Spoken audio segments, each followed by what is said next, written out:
রাত 10টায় বেরিয়ে পড়লাম সিলেট জাফলং যাওয়ার উদ্দেশ্যে। সুরমা নদী পাড়ি দিয়ে যেতে হবে। ভয়ঙ্কর একটি ট্যুর হতে চলেছে।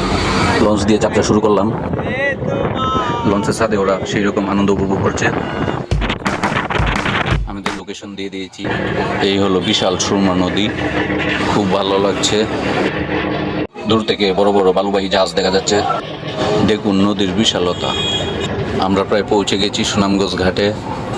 ঘাট পেরোতেই মেন রোডে দেখা পেলাম। যদি কেউ নদীপথে জাফলং যেতে চান তাহলে আমাদের ভিডিওটা অবশ্যই দেখুন। বৃষ্টি আমাদের পিছু ছাড়ছে না। চলে এলাম সুনামগঞ্জ বাস স্ট্যান্ড। এখান থেকে টিকিট কেটে বাসে করে চলে যাব।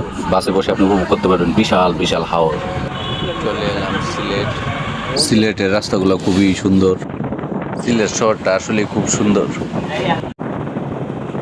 সত্যি এরকম একটা জায়গায় ঘুরতে যাওয়া আমার খুব ইচ্ছে। বাসে যাওয়ার সময় যে মুক্ত বাতাস আমাকে উদাস করে দিয়েছিল।